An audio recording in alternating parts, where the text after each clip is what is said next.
خو وقتتان بخير ومیدوارم لهرکوێ هەن ساق و سڵامەت ون ساڵە تازەیشتان لێ مبارەک بێت و نۆرۆزیشتان لێ پیرۆز بێت ومیدوارم کە ساڵێک بێ پڕ لە سەرکەوتن و پڕ لە سڵامەتی بۆ ئێوە و بۆ تەواوە ئازیزان و خۆشەویستانتە. لە پەراوێزی دانانە تریبوناڵە کوژیانە کاکشعی بەزارعی ئێمە بەرەبەرە تا بەرە و تریبوناڵ ئەڕۆین شەواهد و مەدارەکێک کە تێتە بەردەستمان و ئەیدەنە دەرۆ قسە و قسەڵۆکێک کە وەکو پرۆپاگاندا یا وەکو ئەهرۆمە گوشار بەکاریەهێنن وردە وردە کۆیان ئەکەینەوە تا ئامادەیە بەرقەرارکردنە تریبوناڵێکیان بکەین، بەڵام مقدەمەتەن بۆ خاتری ئەوەی گرنگی و ئەهەمیەتە ئەم تریبوناڵە بفامین، بۆ خاتری ئەوەی بفامین کە خەباتکردن و شۆڕشکردن و مبارزەکردن لە عەسرە حازرە بە پێچەوانەی ئەو دیمانەسە کە تا بە ئیمڕۆ بۆ ئێمەیان دانیاگە و ئێمە تەسویرێکی غەڵەتمان لە مبارزەکردنە لە ڕای گشتی بۆ بەجێماگە، واجبە کە ئێمە ئەم دیبەیتگەلە لە پەراوێزە تریبوناڵە بکەین. پێشووتر خدمەتان بێژم کە لە دنیای مۆدەرنا کە ئێمە لەگەڵ حەشیمەت و جەمعیەتا ڕوبەڕوو ئەوینۆ دوو ڕوانگە مەوجودە کە چۆنیەتی ورودکردنە بە پێگەی ئەم حەشیمەت و جەمعیەتەسە، یعنی حاکمیەتەکان ئیدعا ئەکەن و حکوومەتەکان ئیدعا ئەکەن کە خەڵک دەرئەکەوێت لە مؤسساتە حکوومەتیە، کەواتە مؤسساتە حکوومەتی دەراوێشتەیە ئێرادەیە خەڵکە ئەو وڵاتەنە. بەڵام بۆ ئێمەمانانێک کە مؤسساتمان نێبەدەسەوە و حاکمیەت نین و خەڵکین، خەڵک لە ڕای گشتیا پێگەی هەست و بۆ خاتری ئەوەی گۆڕانکاریەکی بنیادی دروست بکەی ئێشێ ڕوو لە ڕای گشتی بکەی. من سەرەتا کۆمەڵێک شت و بیرە ئێوە بێرمەوە. لۆگۆی ئاخێزە کوردەوارە سەربەخۆ دوو کەڵە زەردەست بە پێچەوانەی نۆرمێک کە لەم سەرزەمینە ئێمە باو کریا بوو. لەم سەرزەمینە ئێمە باو کریا بوو هەر لەشکرێکی شکست خوردە و هەر جەمعیەتێکی داڕۆخاگی داپڵۆسیاگ حەزیە کرد کە هەڵۆ بێت و داڵە کەرخوەر بێت و پڵەنگ بێت و شێر بێت و چنگ و چنگاڵ و ئەمانە دەرخە تا نیشان با زۆر بەهێز و زۆر مهمە و ئیتر لە پارت دموکراتە کوردستانە عێراق گرتگە تا ما بەقیێ جەریانگەل. ئاخێزە کوردەوارە سەربەخۆ دوو کەڵە زەردەی دانیا کە نیشانە لە دانائیە و ئەو دوو کەڵە زەردە بنیادە هەرچی چنە هەڵۆ و داڵە کەرخوەر و شێرە معتادە دەری هاورد بە پێچەوانەی ئەو دعایە کە ئەیان کرد. من بە دیمانەیە گەرەکمە دەست پێ بکەم کە ئەهەمیەتی هەست بۆ تێگەیشتن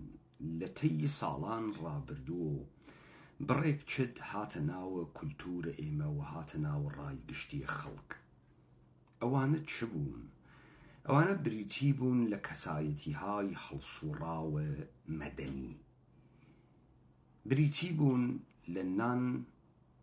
گەورمنتال ئۆرگانیزیشن NGO کە سوورەتێک لە بەشدارکردنە ئینسانەکان لە ژیانە ئەمڕۆژینە خۆیان لە کۆمەلگایەکی سیڤیلایزد و مەدەنیە پێشکەش بکەن. بریتی بوو لە پێناسەکردنە هەڵسوڕاوانە کۆمەڵگای مەدەنی هاوکات لەگەڵ ئەحزاب ڕێز و درشتێک کە منتەسەبە بە کورد کریا بوون. ئاخێزە کوردەوارە سەربەخۆ نە تەرحە ئیدعای ئەمانەی کرد، نە شانۆبەریە ئەمانەی بەڕێوە برد، و نە دائیمەن باسی لە دموکراسی کرد. دروشمە هەرکام لەم حیزبانە لە پەکەکەوە گرتگە تا پارتی و یەکیتی و کۆمەڵە و دموکرات دروستکردن کۆمەڵگایەکی پلۆڕاڵی متەکەسری دموکراتی پارلەمانیە و فێدراڵیە کە باسیەکە و دروشمی پێدەن و بۆی ئەدەن. تەمامیەتە ئێوەمانان بیستکتانە کە پارتی و یەکێتی دائیمەن سەدام حسێن محکومەکەن بە حیزبی بەعسی شۆڤینی و سەدام حسێنی دیکتاتۆر.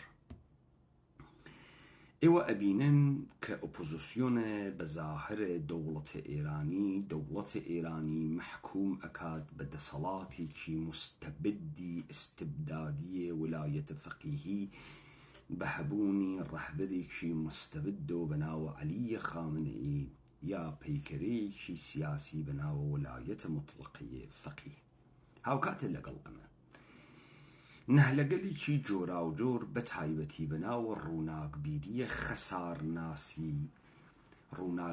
خەسارناسیە کە دیسکۆرسەکەی داکوتانە مەردەمە کورد ڕوو لە دنیای غەربە کە نمونەکان ئێوێنن لەم ئەمساڵە فاروق ڕەفیق و لەمام کەلەزلەکانە ژێر کۆرپۆرێشنە ئێرانی کەمانە معتەقدن کە ئێمەیە کورد کولتورە دموکراسیمان نییە. کولتورە دموکراسی ئێشێ بە چی تعبیر بکرێت و با من ئاوا سادەی بۆ ئێوە بکەمەوە. ئێوە ئەگەر بێن کۆمەڵگای ئەمریکا بە مثال بگرن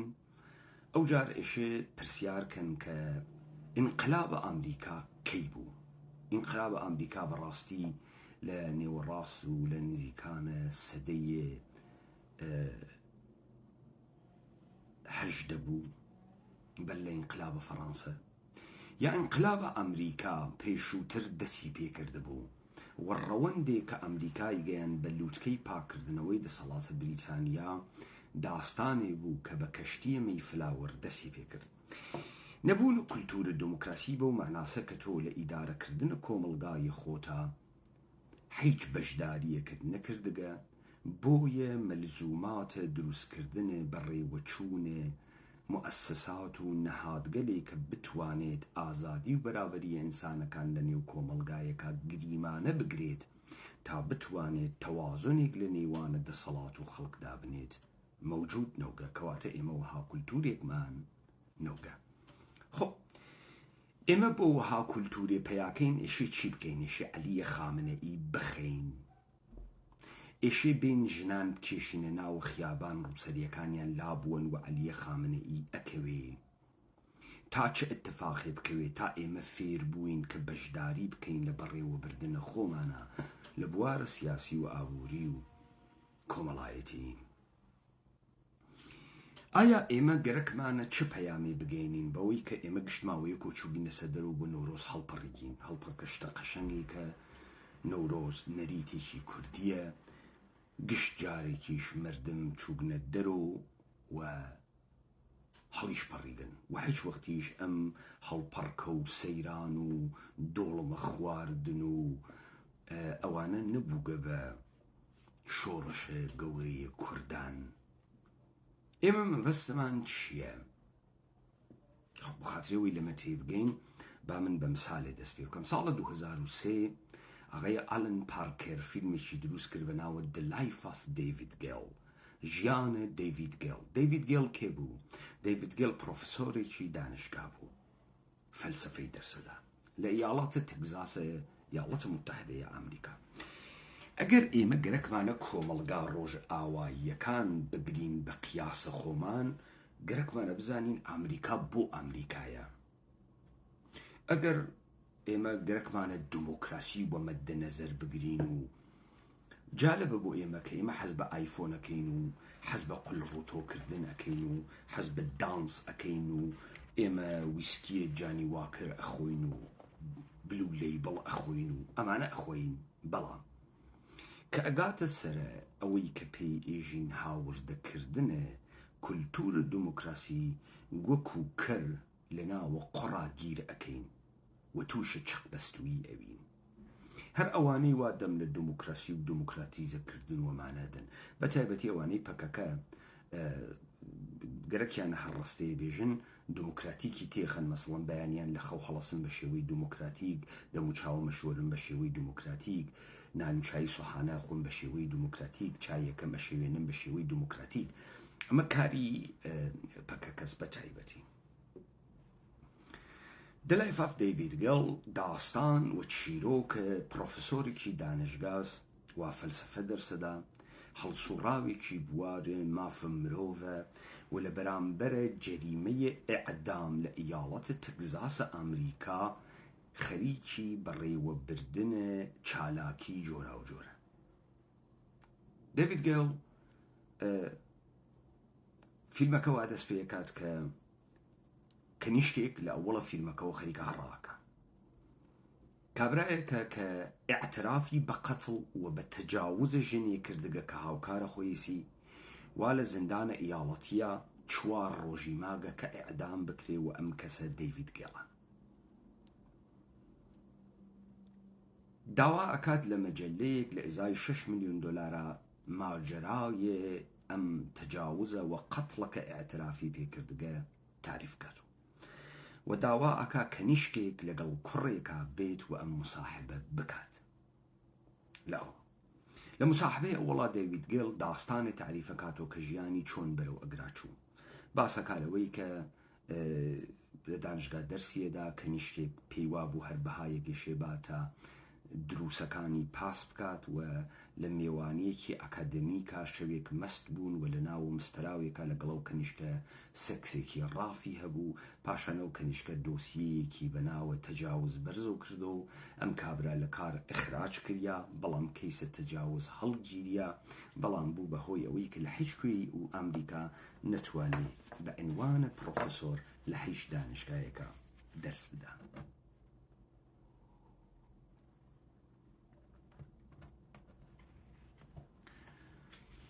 وەختی ئەم کەنیشکە ڕوات بوو دیدارە دەیڤید گێڵ معتەقدە کە دەیڤید گێڵ قاتڵێکی متەجاوزە و حەقی خۆیسی کە ئیعدام بکرێ خەبەرنگارە کەنیشکەکە لە مساحبەیە دووەما دەیڤید گێڵ بەحسەکات کە ئەو ژنەی نەکوشتگە و کەسێک خەریکە سەحنەی جۆرم ئەخاتە پای دەیڤید گێڵ کەنیشکە بڕێک دەکومنت و بڕێک فیلمەکەوێتە بەردەسی کە سەحنەی جۆرمی بۆ باسسازیەکاتەوە کەنیشکە ڕوا سەحنەی جۆرم ئەوێنێ تێتۆ لە مساحبەی سەوەمە ئەگەرە ئەوەی کە پازەڵەکان بنێتە لای یەکتری و قسەکانە دەیڤید گێڵ ڕاست بێت دەرەکەفێ ئەکەوێتە شوێنە کەسێک کە تاقیبیانەکە لە ناو ماڵە ئەوە ویدۆی ئەسڵی دەرتێرێ و لە ویدۆی ئەسڵی دەرەکەوێت کە ئەم ژنە هاوکارە ئاغای دەیڤید گێڵە کە ئاغای دەیڤید گێڵ لە مساحبەی سەوەمە ئەژێ ئەم ژنە لوکیمیای هەست سەرەتانە خوێنی هەست و شەوە بەر لەوە بکوژرێت یا بمرێت بۆ ئەوەڵین بار لە ژیانیا ئینتەرکۆرسە سەکسی ئەکا بۆیە ئەسپەرمە ئەم ئاغا لە لەشە ئەو کەنیشکە ئەدۆزنەوە و ئەمە بەو مەعنا نییە کە ئەو تەجاوزی پێکردگە فیلمە The Life of David Gill گەرەکێسی غەڵەتبوونە دەستگاهە عەداڵەتە یاڵەتە متحدەی ئەمریکا و یاڵەتە تێکزاس دەربخە تەمام الشەواهد و اعتراف خود دەیڤید گێڵ بەرئەساس ئەمەسە کە دەیڤید گێڵ متجاوزە کەسێکە فعالە حقوق بەشەروگە کەسێکە فعالە ضد ئیعداموگە ئیستە خۆی هەم متجاوزە هەم قاتڵە دوایەوەی کە کەنیشکەکە بە شوێنە مەدارەکە ئەگەڕێت فیلمە ئاخر کە دەسیەکەوێ ئەوێنێ ژنەکە خودکوشی ئەکا خۆی دڵخەکە خاتە سەری خۆی درێژ ئەکێشێ و خۆی ئەمرێ و دەیوید گەڵ دەسیتیانیە بەڵکو ئەو ڕفیقەکەی خەریکن ئەم کارەکەن فیلم ئەگرێتە دەس و خۆی بگەینێتە شوێنە ئێعدام کە دەیوید گەڵ ئێعدام نەکرێ ماشینەکەی خراو ئەوێ دا ئەوەزێ بە هەڕاکردن خۆی ئەگەینی وەختی خۆی ئەگەینیت مقامات حکوومەتی ئێلامەکەن دەیوید گەڵ ئێعدام بوو مرد ئەو خانمە خەبەرنەگارە کە لە سەرەتا معتەقد بوو دەیوید گەڵ گوناحکارە فیلمە بێگوناحیە دەیوید گەڵ ئەداتە دەرەوە دەیوید گەڵ پێیەژێ کە من بۆ مهمە کە مناڵەکەم چه تەسەورێکی لە من بوێت والآخرە فیلمەکە و فیلمێکی ترەگاتت دەسە ئەم خانمە خەبەرنەگارە کە مشەخەسەوێت هەم دەیوید گەڵ هەم کەنیشکەکە هەرتکیان بازیە مەرگێگەکەن تا کۆمەلگایەکی باشتر دروستکەن هەرتکیە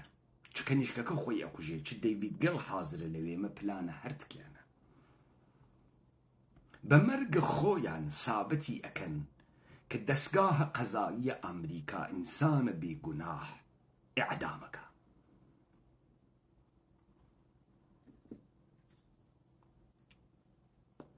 چۆنە ئێمە حەز ئەکەین بە کارنەڤاڵ و حەز ئەکەین بەوەی کە بیکینی لەبەرکەین و حەز ئەکەین بەوەی کە ویسکی بخۆین و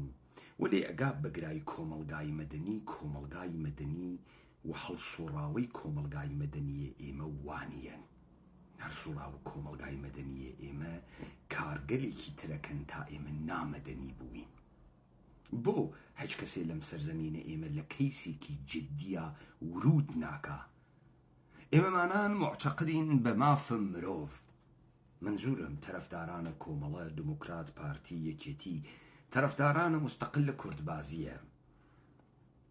معتەقدن بە مافم مرۆڤ چۆنە مافم مرۆڤ ئەکاتە یەک جێگە بۆ ئەوان تەواو ئەوێ داستان ئەمەسەر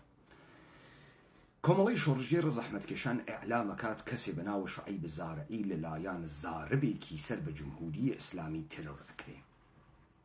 پرۆپاگاندا دەست پێیەکات کە دەستەڕەشەکانی ترۆر دیسانەوە لە کۆمەڵە دەرهاتە خۆب لەگرا ئێمە ئێشە فەورەن قبول کەین کە کۆمەڵە ڕاست ئەکا جمهوری ئیسلامی کەسیفە مەرگ و نەمان بۆ عناسر جمهوری ئیسلامی دەستەڕەشەکانە ترۆر تەمامە ئێوەمانانێک کە لە بازیە ژینابازیە هاتنە دەرەوە ڕووسەریتان فڕەدا تەمامە ئەوانتانەوە بەرامبەر بە ئاخێزە کوردەوارە سەربەخۆ لە سۆنگەی حیزبایەتیتانە وێسیاگن سەقە دموکراسی مافم مرۆڤ لێ ئەدەن لە ئەو پەڕە جنایەتکاری بێمەسئولیەتین ووانە جێگەکەی ئەدۆڵف ئایشمەنە کە هاوکاریە لە جنایەت ئەکەن کۆمەڵەی شۆڕژگێر زەحمەتکێشان ئێعلامی کرد کەسێکی بەناوە سەرکەوتە ئەحمەدی گرتگە کە بە کرێگیراوە جمهوری ئیسلامیە یەک نەفەرتان ئێعترازتان نەکرد یەک نەفەرتان بەرامبەر بە ئەم سناریۆی پۆخڵەواتە کۆمەڵە نەویسیان کۆمەڵە چەکریاگە ئوردوگای کۆمەڵە وا لە ژێرە ئەمنیەتە هێزە دژە ترۆر و ئاسایشە یەکێتیە ئوردوگاهە کۆمەڵە دووربینە 24 ساعەتەی CCTV هەست منبع ئاوێک کە شوعەیب زارعی تیا ئەکوژرێت مهمترین جێگەی یەک ئوردوگاهە کە بە ڕاحەتی ئاغای سەرکەوتە ئەحمەدی ئەگەر عنسر جمهوری ئیسلامی وایە و ئەگەر جمهوری ئیسلامی گەرەکی و ئەم بەرادەرانە کۆمەڵە بکوژێ بەڕژاندنە دەرمانە مەشک ورد و درسیانی ئەکوشت ورد و درسیان ئەکوژیان چۆن ئەمانە لەسەر ئەو منبع ئاوە دووربینیان نییە پاشان لەژێر دەسە ئەمنیەتە یەکێتیە نیشتمانی گرێبەستی کە لە بێنێوانە یەکێتیە نیشتمانی و کۆمەڵە کریاگە و تەمینە ئەمنیەتە گیانیە ئوردوگاهە کۆمەڵە وا لە ئەستۆیە یەکێتیە نیشتمانی و ئێمە ئەو گرێبەستمانە نەدیگە و چاومان پێ نەکەوتگە چۆن کەسێک ئەتوانێت چەک بواتە ناوە ئوردوگا چۆن ئەتوانێت چەک بواتە ناوە ئوردوگا لەگرا خلە لە ئەمنیەتی وا لەکوێ باگە ئەمنیەتی وا لەکوێ کۆمەڵە مقەسرە یەکێتی مقەسرە ئێوە نەتاندی سەرانە کۆمەڵە ڕوو بە یەکێتی بگرە ئەندامانە کۆمەڵە لەو ئوردوگاهە بەرامبەر بە گیانە سەخیفە خۆیان بێن ئاعتراس بکەن بێژن گیانە ئێمە وا لە مەترسیە ئێوە ناتوانن خاص ئێمە بپارێزن لطفاً دام و دەستگای ئەمنیەتی حکوومەتە هەرێم بە ئێمە پاسۆخ بە چۆن کەسێک دەتوانێت چەک بێرێتە ناوە ئوردوگا لە ژێر دەسە چاودێریە ئەوان هەر کەوتنە سناریۆ گۆڕان یەکێتی نیشتمانی و کۆمەڵە ئیدعاکە نەک سەرکەوتە ئەحمەدی گرتکە کوڕە 15 ساڵەی سەرکەوتە ئەحمەدی گرکە برای سەرکەوتە ئەحمەدی گرکە ژنی گرکە و خەزورانی گرکە و فارسیێژی گونەح کرد بە بەلخ ئاهەنگەری بشوشتەر زەدەن سەر مسگەری حکوومەتە کناراوە ئەقلیمە کوردستان یەکێتیە نیشتمانی کوردستان باش بزانێت ئەگەر نەمایش بروکراتیک نەکات و ئیعلام نەکات بەر ئەساسە چی بە حکمە کامە دادڕەسە عمومی خانەوادەی سەرکەوتە ئەحمەدی گیریاگە ئەڕواتە خانەی تێرۆر تۆقەندن و ئێرعاب سەرانە یەکێتیە نیشتمانیە کوردستان بزانن ئاخێزە کوردەوارە سەربەخۆ بۆ شەفافکردنە محیتە ئەم تریبوناڵە هەر چەشنە تۆقەندن هەر چەشنە جواب نەدانەوەیەک جواب ئەداتۆ پاڤڵە تاڵەبانی قوبادە تاڵەبانی و بەرەو خوار لە یەکێتی بزانن ئاخێزە کوردەوارە سەربەخۆ نەک دەرماڵە خۆی دەرماڵە دنیا جێگەی تەڕاتێنیسی یەک جێگەی ئەم دنیا بۆتان ئەمن نییە گرتنە کەسوکارە خەڵکی بە بەهانەی جۆرمە کەسێکی تر کارە خەتەرناکێکە دەستان پێکردگە ژن کەنیش کوڕ مناڵ برا مامۆتان لە حەجوی دنیا نێدە ئەمنیەتە 24 ساعت وەختتان هەست دادستانە عمومیتان یا ئیعلامە جۆرم بکات بەرامبەر بە خانەوادەی سەرکەوتە ئەحمەدی یا ئازادیان ئەکاو وەگەرنە باڤڵە تاڵەبانی من لەسەر ئەم کەیسە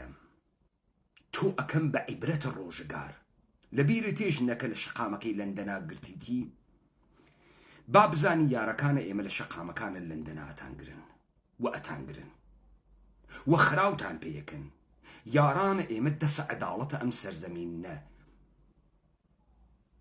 ئەگەر وە گازن لە مەقمیان دڕیون ئەیدڕن هەواستان بوێت ئێمە وەکو ئەو دەسەڵاتە نگری سەرڕەشەی کە بەسەر ئەو خەڵکەوە داتانیاگە فکرەکەن کەسێ چارتان ناکا بۆ ڕوبەڕووبوونەوە لەگەڵ هەڵدەسەڵاتێ مەشروعیەتە ڕوبەڕووبوونەوەت گەرەکەوە گەرنە پروواندن ئێوە کارێکی نییە من ڕوو بە ئەفکار عمومیە خەڵکی قساکەم و ئختارتان بێکەم سیستەمە ئاسایش و دەستگاهت داددان مشخەسی نەکا بۆ خانەوادەیەم کوڕە گیریاگە کوڕ کەنیشک پیرەژنە قەرچۆڵتان تا پیرەمەردە پرۆستاتیە سۆند لە زەکەرکریاکتان لە ئەمنیەتانیە ئەم بازیە مەکەن وەگەرنە خراوتان پێیەکەم ئەم ئاوە مەڕژێنن وەگەرنەم ئاوتانە پێجەمەوە ئەەکەمەوە حەقتان نییە بە بەهانەیە جۆرمە کەسێک خانەوادەی کەسێک بووە نەژێرە تەهدید حەقتان نییە بە بەهانەیە جۆرمە کەسێک ناوە تایفەیەک لە کەدارکەن ئەمە پەیام ئەوڵ پەیامە دووەم بنەماڵەی سەرکەوتە ئەحمەدی ئیعلامە بەراعەتی کردگە لە ئیتتهاماتە کۆمەڵە دەسەڵۆکەکانە کۆمەڵە حەملەیان کردگە ئافرین وە تۆ کوڕە فاسد ئافرین وە تۆ بێشەرەف ئیستا ئەمە ڕێگاکەی شوانە یا ڕێبازەکەی سدیقە کەمانگەرە یا ڕێبازەکەی فوادە کوڕە گەواد تۆ تەعەڕوز ئەەکەی بە ئازادیهای ئینسانێک خانەوادەیەک یەک نەفەری ئەگەر جورمی کردوێ حەقی هەست شەرافەتە خۆی بپارێزێت حەقی هەست سەربڵند بێت حەقی هەست کەرامەتی بپارێزێت من وەلیە دەمە ئەم کەیسەمە مدعیە العمومە ئەم کەیسەمە لە هەمان کاتە ئیجازە نادەم تۆقاندن بەسەر خانەوادەی سەرکەوتە ئەحمەدی دابنرێت تا بتوانم لە فەزایەکی شەفافە لە فەزایەکە کە بنەماڵەی سەرکەوتە ئەحمەدیش بە فەزایەکی عادڵانە و پڕ لە بەزەیی بزانن هەر حکمێک بەرامبەر بە ئەولادیان دریا قبولی بکەن وهەماهەنگی بکەن لە شەفاف بوونیە ئێوە دەم لە مافە مرۆڤ ئەدەن بێشەرەفینە ئەمە ڕێگەی فوادە یا ڕێگەی سدیقە کامیانە ڕێگەی کامیانە بێشەرەف ڕێگەی مارکسە یا ڕێگەی جۆ بایدنە ڕێگەی کامیانە ئەمە تۆ ئێژی عەلیە خامنەئی تعرض ئەکا بگیانە مردم تۆ لە عەلیە خامنەئی گەواتر و بێشەرەفتری بێشەرەف چۆن بدونە تەیبوونە مەراتبە قانونی شەفاف بوونە پەروەندە دانە حکم تۆ حکم ئەدەی و بەشێک لە ترۆر و تۆقاندنی داخستنی تا شەفافیت موجود نەوێت ئێمە گەرەکمانە دیکتاتۆریەت لاوین دیکتاتۆریەت یعنی سەپاندنە فەزای پرسیار نەکردن دیکتاتۆریەت یعنی ئیجاد فەزای ڕعب و تۆقاندنکردن کەس زاتی نەوێ قسە بکات کەس زاتی نەوێ هیچ بێژێت میدیا زاتی نەوێ شەفافیەت بکات و بە شەفافیەت قسە بکات تا تۆ نەتوانی تا تۆ بتوانی مراد خۆت بۆیتە بەرەو بۆ لە دنیای غەربا تەفکیکە قوا ئەکرێت قوەی مقننەتەکە قوەی ئیجرائیەتەکە قوەی قانونگوزاری فەرقەکە بۆ خاتری ئەوەی کە دەسەڵات کۆ نەوێتۆ لە دەسە عیدەیە کە فەساد دروست کات بۆ دەبێ میدیا ئازاد بێ بۆ دەبێ ڕۆژنامەوان ئازاد بێ بۆ خاتری ئەوەی بتوانێت چاودێری بکە و چاو خەڵک و وجدانە خەڵک بێ بەسەر تۆ چۆن تێی دەمکوتە خەڵکیەکەی گەوادە کۆمەڵەیی چۆن دەمکوتە خەڵکیەکەی چۆن ئیجادە فەزای ڕعب و وەحشەتەکەی فەزای ڕعب و وەحشەت بەمە ملتە بەمە ملە خۆت و ڕاهبەرەکەت و ئوردوگاکەتە بیدەم دێخۆ ئێمە لافە دیموکراسیمان لێ نەدان لافە ماف مرۆڤمان لێ نەدا ئێمە عەمەڵەن خەریکین کۆمەلگای کوردان دروست ئەکەین لەسەر بەزەییە کوردی وێسیاگین و خەریکین کوردان مشارەکەت ئەدەین لە ئەمرە سیاسی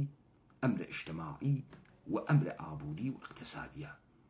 ئێمە عەمەلەن خەریکین کوردان و کۆمەلگای سیاسی کوردان ئەگەڕێنینەوە ئێمە عەمەلەن خەریکین خەڵک بەشدار ئەکەین لە چارە نووسە خۆیان ئێوە دژت دیکتاتۆری و ئستبدادن یا خودە ئستبدادن کامیانن تەمام ئەم کارانەی کردتان بێشەرەفینە حقوق بەشەرە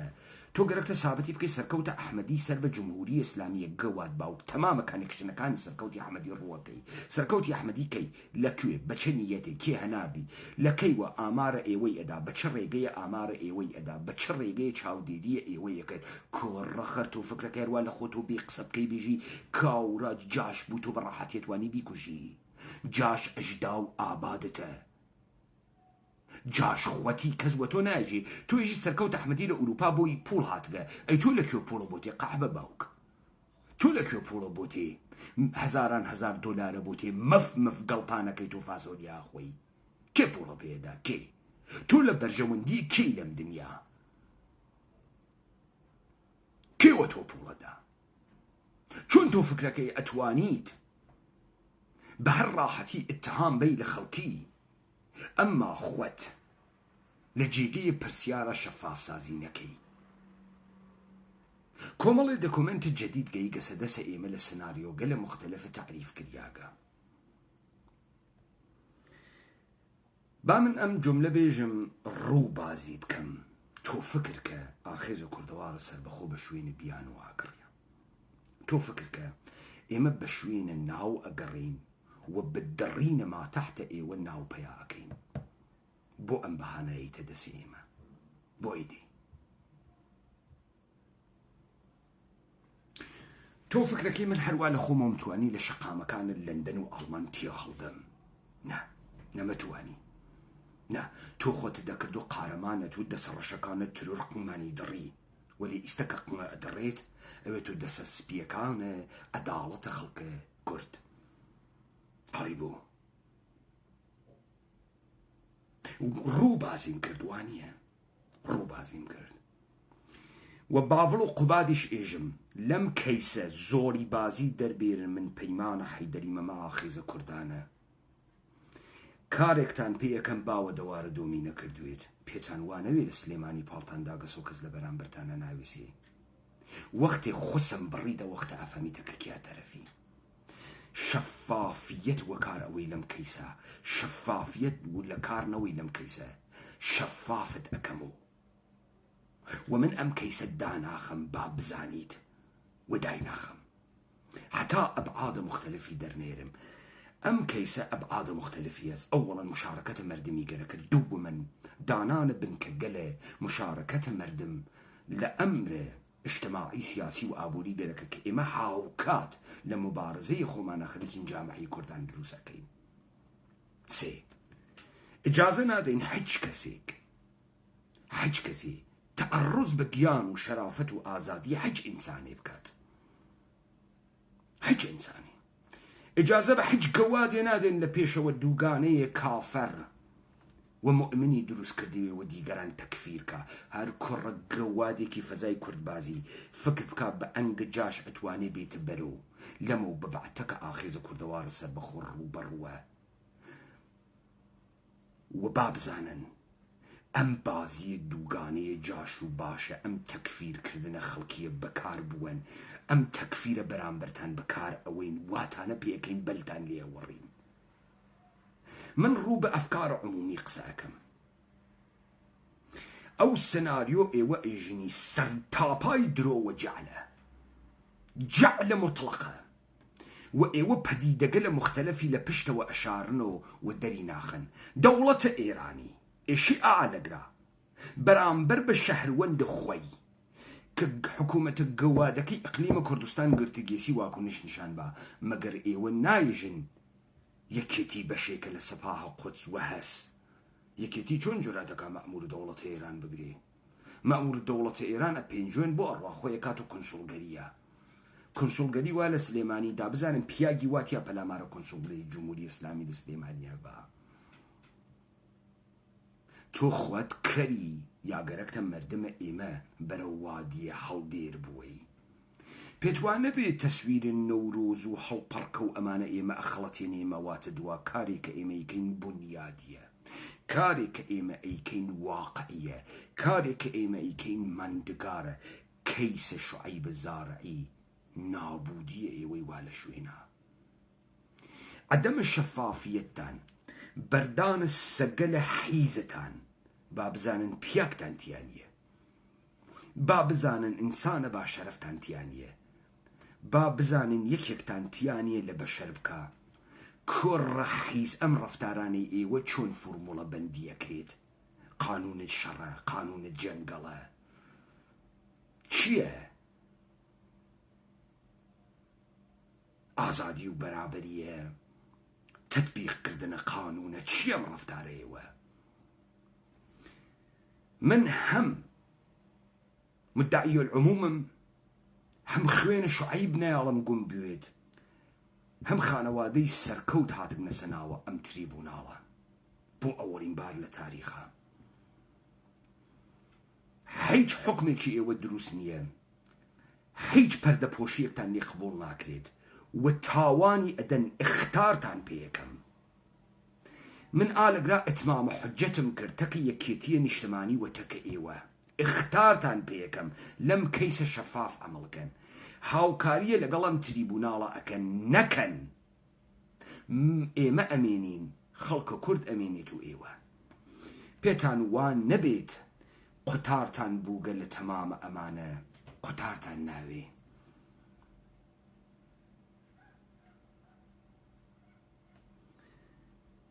كومال دوكومنتي تر كرياغ سبردس إيما لسريق ساكين إيما شوانا لكلاب هاوسا بشيوي مبسوط دي تاقل أم ديو أو ديو أكين ومن گزارش أوتير مناو فيسبوك تا وقت برقرار كردن التريبونالا كان كأميدوارم بمزويان نبيت وبتواني ورچرخاني كي قوري ميجوي لناو ميجوي مردم كردا دروست كات تكرار يكمو